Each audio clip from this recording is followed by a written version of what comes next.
عليكم. يا رب جميعا تكونوا بخير وبصحة دايما. فيديو النهاردة مليان شوية، هتلاقوا فيه أكتر من وصفة.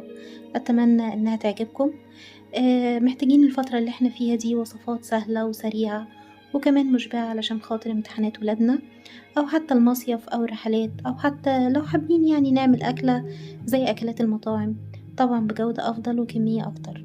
وصفة النهاردة وصفة الشاورما وتتبيلتها المميزة تتبيلتي، وعيش التورتيلا أو عيش الصاج. مش بس كده، عملت معاكم النهاردة شوية شوربة شوفان بقطع الدجاج بطريقة سهلة جدا جدا وطعم حقيقي روعة ورهيب جدا، وانا واثقة ان انتوا لو جربتوها هتعجبكم جدا.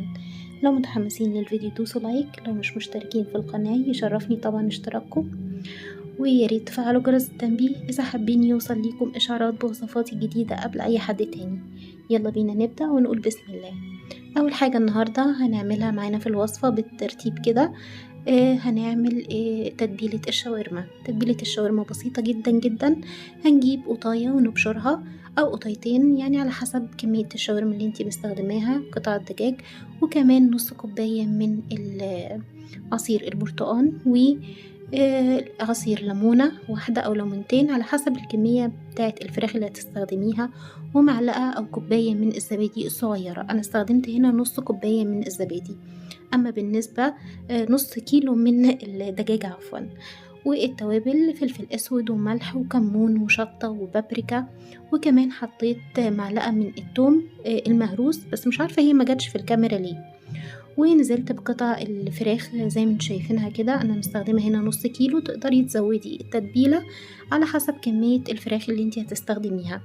هنا دي فراخ متقطعه بانيه عادي بس، او ممكن تستخدمي صدور كامله وتقطعيها زي ما انت شايفه التقطيعه دي، ونغطيها ونسيبها على جنب اقل حاجه ساعتين. تاني حاجة النهاردة معانا عجينة عيش التورتيلا أو عيش الصاج. معانا هنا 4 كوبايات من الدقيق أو 4 مجات من الدقيق.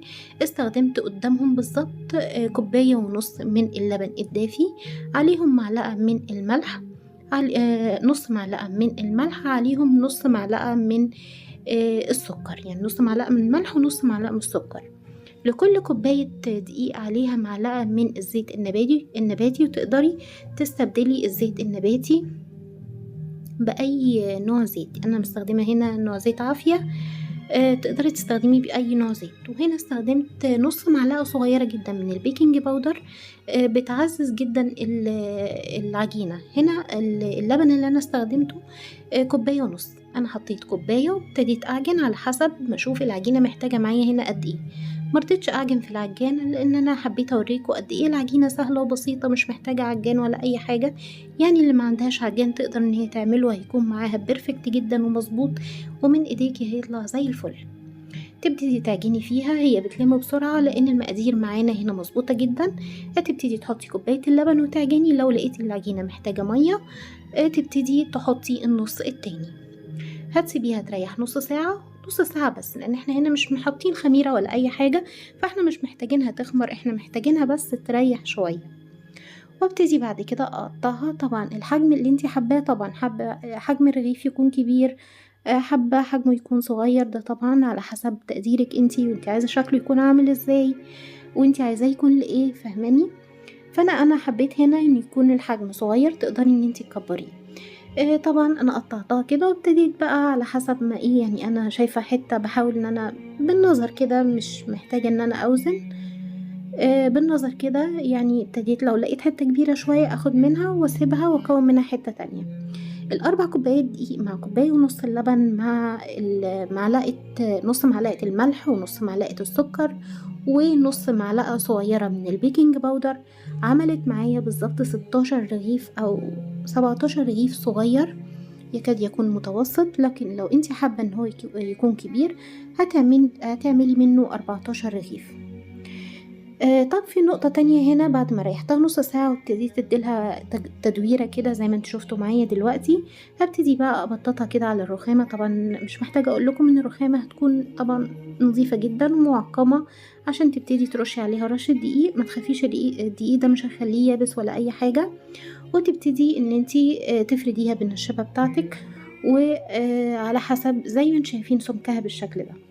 وتبتدي ما بين واحدة والتانية، لما تخلصي واحدة تحطي يا اما فوطة من فوط المطبخ اللي انتي بتشيليها عندك، يا اما تحطي اكياس، والاكياس ما تخافيش مش هترميها، انت هتستخدميها تاني لان هي مش بتتوسخ ولا اي حاجة، هي بس مجرد ان احنا بنفصل فيها العيش عن التاني. الكمية معايا بقت كلها موجودة اهي زي ما انتوا شايفينها بالشكل ده.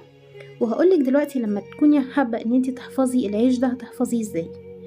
في طاسة بقى تكون غير قابلة للصق، تبتدي تحطيها على عين متوسطة وتسخن شوية، وبعد كده تبتدي تنزلي بالعيش، ما تخافيش مش هيلسعك، انزلي بيه بس بالراحة خالص كده، وتبتدي ان انتي تلفيه زي ما انت شايفة كده، وتبتدي تديله تشميعة من الوش ده، وبعد كده تقلبيه تديله تشميعة تانية، هيبتدي ان هو يدي يعني نفخة كده معاكي شوية. حاولي ان انتي تخبطيه بالحاجة اللي انتي بتستخدميها، واول ما يدي معاكي اللون ده خلاص تشيليه على كده، بس مش تشيليه يبقى معرض للهواء، لا تشيليه على فوطة زي ما انت شايفة كده، وتكون فوطة تقيلة مندية بالمية، مندية مش مبلولة.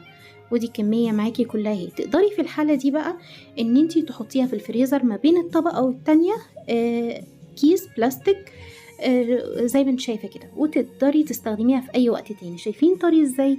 مفيش فيه اي حاجة. نبتدي بقى نشوف الخطوة اللي بعد كده ايه. غطيته، وبعد كده هبتدي اجهز في شوربة الشوفان.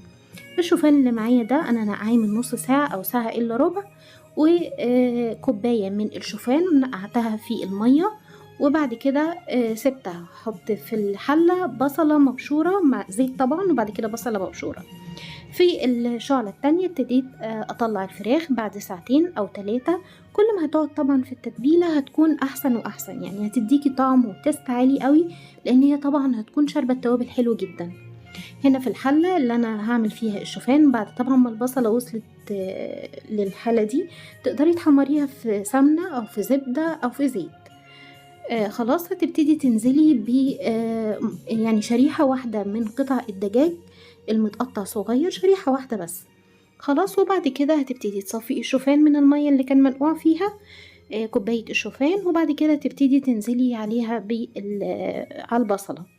بعد كده تبتدي تظبطي التوابل، ملح وفلفل اسود. انا هنا مزودش الملح قوي علشان هحط مرقة، وكمان حطيت طماطم مبشورة، وحطيت كمان مرقة الدجاج اللي هي من كنور، اللي هي ال11 بهار، بجد اثبتت جودتها بشكل مش طبيعي، حلوة جدا وبتدي تيست عالي قوي قوي زي ما انتم شايفين. وطبعا سبتها بقى على النار. كمان هحط 4 كوبايات من المية عليها، يعني كوباية الشوفان بيتحط عليها 4 كوبايات من المية.